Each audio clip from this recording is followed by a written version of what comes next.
You were talking about old lenses. I think that brings us to our friend Zack Snyder. Yeah, well, so Army of Dark. I almost said Army of Army Darkness. I'm Darkness. sure I'm not the first person to say that. I know. Well, I thought it was related. Like when I saw the title and knowing nothing about the movie, I saw it, I'm like, oh, it must have something to do with Evil Dead, right? Or, but no. Nina assumed it was of the Romero, like Land of the Dead, Day of the Dead, Dawn of the Dead, of the Dead franchise, which maybe that is the intent. I don't know, but it's Yeah, because clearly he did remake Dawn of the Dead. right, written by James Gunn, hilariously. He needed to Yeah. write this one, apparently, huh? I mean, I think this movie mostly sucks. Unfortunately, I actually haven't. I didn't see. I was gonna watch it the other night, but then my kids didn't go to bed. So, okay. Well, bring us on the journey. yeah. My short review, I suppose, would be that it's like, it's got a real. So he talks about this at length in his like YouTube series he's doing about the movie, but I like Zack Snyder. Like I don't think I ever disliked Zack Snyder, but I'm all turned around on him post Snyder Cut. I feel like he's a decent artist, and indicated by the fact that he decided to DP this movie, and I just think it's cool. Like I think he's in search of new ideas, even if his ideas are not always the most sophisticated, and they're not. That it is true that he frequently doesn't have a story to tell, but he has images that he wants to conjure. So like he's always working backwards from images, and so it feels like he's always missing the point of things. But he does seem like a very nice. Like every time I hear him talk, he's very captivating. He seems like a very nice guy. So I bet it's great to work with him on the movie. It's probably really fun to make a movie with Zack Snyder. It's just that you have to be okay with the fact the movie won't be very good. No. Oh yeah, but when he was talking about like going on eBay looking for antique lenses, it's like that's what I do all the time. Like I have all my antique lenses.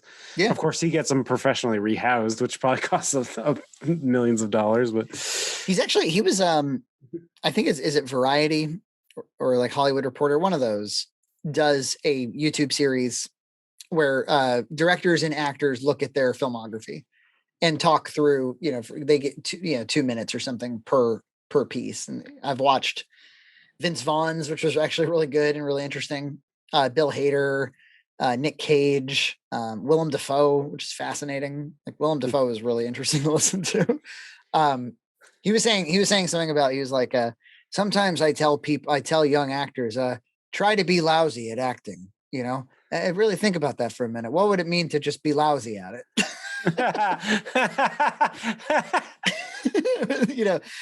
He's trying to like get you off balance and stuff. Like he's a really interesting guy. He said something really cool that stuck with me, which he's like, this is Willem Dafoe. He's like, as an actor, my primary mission is to help an artist, a director, create the thing they want to create. And he's like, and I'm their creature, and they can do whatever they want with me as their creature. And he's like, and that to me is what's thrilling about acting. It's like, oh, like, make me do something. Yeah. Paint with me, basically. That's a very like, if he's right, that's a very like egoless approach to acting that you probably don't see very often. I'm sure most of the time they want to, like Nicolas Cage wants to write some of the movie with his acting, Yeah. Boo! There's a whole Seth Rogen was on Howard Stern recently. He talked about how he met with Nicolas Cage about he was gonna have him be in the Green Hornet or something, and Nick Cage came to the meeting with this whole idea about he was going to play this like Rastafarian guy and do this Jamaican accent, and it had nothing to do with the movie. It certainly nothing to do with the script that they wrote. It was just very awkward to have to say no, and not to mention he wasn't just talking about it; he was performing it at them and stuff, and they didn't know how to react to that, and so they kind of like blew him off. And then he kind of knew he's not dumb, so he like knew that they didn't like the idea, and so it was awkward from that point on. I was like, Nick Cage is also a hell of an artist, he's something. He wants to bring something every time, and at least he's willing to like put his own reputation on the line for it many times. Anyway, Zack Snyder did one of these walk through your filmography type of things, and it was really great to listen to. It was like I really dislike Man of Steel and Batman v Superman. I think they're trash, but I now have no idea how much of it was touched by Warner Brothers. Clearly, Warner Brothers was fucking these movies up badly. Yeah, And he seems pretty. Yeah, he seems pretty salty about it. Like the writer Chris Terrio, who wrote Rise of yeah, he did write Rise of Skywalker, but he also wrote Justice League, and he also wrote Batman v Superman. He did a little bit of a tell all about it recently, and he was like, he's like, yeah, the name Batman v Superman: Dawn of Justice was not ours. He's like, we accepted it as kind of like a bargaining chip to like keep some other stuff, but like we didn't that the studio was just doing everything it could to like sell this universe thing like you think they were. Yeah. But one of the things that Zack Snyder said that he was like, he considers Watchmen part of like sort of a 4-part Snyder DC dissertation, and he's like, in Watchmen you take the way he put it was, you take the superhero genre and you deconstruct it, you take the whole car apart, like every piece of it that's what you're doing when you make Watchmen. And then he's like, a Man of Steel is about reassembling the car and being like, here's Superman again, now that we've disassembled it. And then Batman v Superman is disassembling it all over again. And then Justice League is kind of like building it stronger and more beautiful than ever and stuff. And I was like, that kind of makes sense, actually. That is sort of what's going on in those movies. Yeah, and for Justice League, it definitely worked, I thought. Yeah. I don't think it worked for Batman v Superman, the deconstruction. I think there was too much. There must have been too much meddling going on there, because it doesn't feel like anything. It feels like a mess. But I don't think there was any Netflix meddling with Army of the Dead. And I also got the impression when I watched that filmography thing that Zach isn't. I think he's kind of like very agreeable as a person. Yeah. And so I think he obviously had his disputes with the studio, and I think he pushed back where he felt like he needed to push back. But I think he's probably the reason that he became such a popularized franchise kind of guy was, I think he is the type that will play ball. And I think when a script is written for him, he's like, okay, cool. Like, let's write, I don't think he like shits on the script or tries to change the script really. In this particular movie he wrote, or he co-wrote, I guess. This is just a largely uninteresting story with largely uninteresting characters, with largely uninteresting story decisions. I mean, and some that are incompetent. It's like, well, why would you, if that character said that, then why would they do this type stuff, like all over the place. And the 2.5 hour runtime, I think, really hurts it, because to the extent that you have that incompetent stuff, then now it's like, well, at 2.5 hours, like it better have some depth. Like you can get away with having no depth if you're 90 minutes. Well, when I hear the premise of, I don't know, doing a heist in a zombie infested Las Vegas, I think of an hour and 45 minutes max. That's what I think. It really, really would have been helped by that. I do think Dave Bautista's good.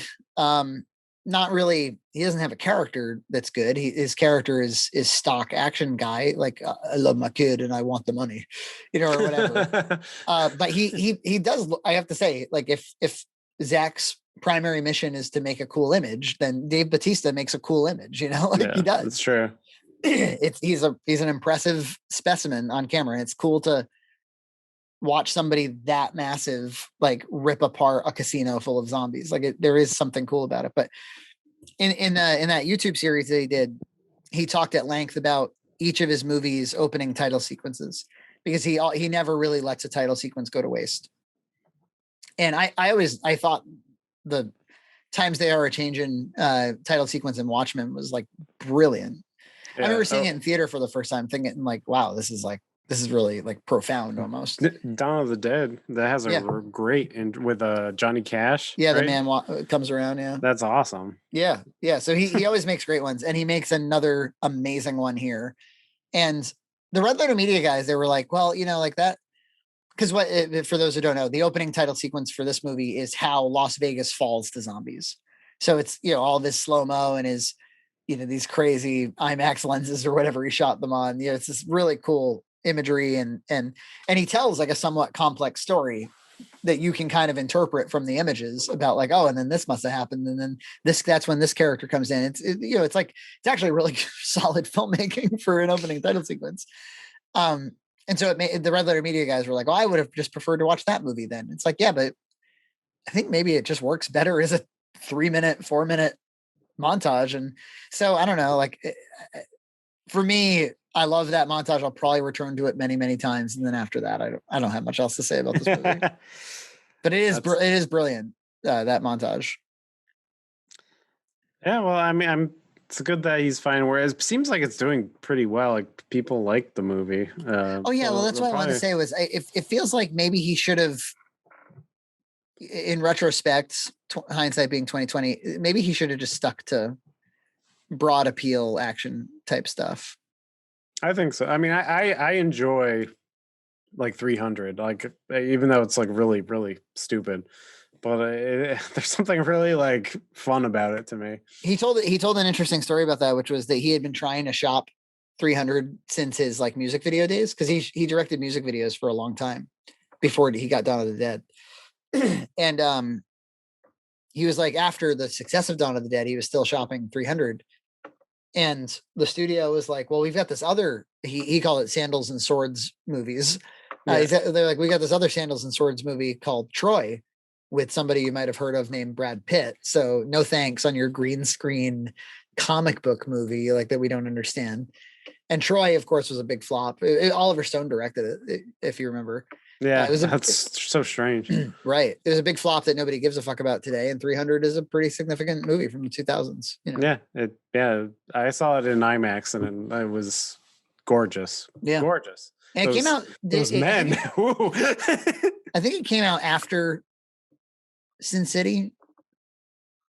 But it was, it was like 2 Frank Miller movies in that kind of like, why don't we just bring the illustrated world to the screen, Yeah, it was kind of the same spirit almost. Yeah. No pun intended, because there was the movie The Spirit. Yes. Yeah, which horrible. I saw that on Christmas Day with Keith. I was like, oh, this is horrible. Sam Jackson's in it. Yeah, because it was directed by the writer of 300, right? Or I believe Frank Miller directed. Frank Miller, it. Frank Miller, yeah. So that's crazy. It's crazy. And that, but I would say that the cinematography may be the only thing to talk about with Army of the Dead, and so I'd like for you to watch it at some point, because I'd like your opinion on the visuals. Like, my overall impression was that they were unmotivated, but certainly he was going for something. He didn't shoot a normal looking movie. He decided he was going to be very visually experimental, which I guess at the end of the day, like, I'd rather you just do something weird than something not weird. Yeah, at least that's what I get from him. He just tries some interesting stuff. He tried strange green screen oiled men in sandals. Yeah, well, right, and it works, right.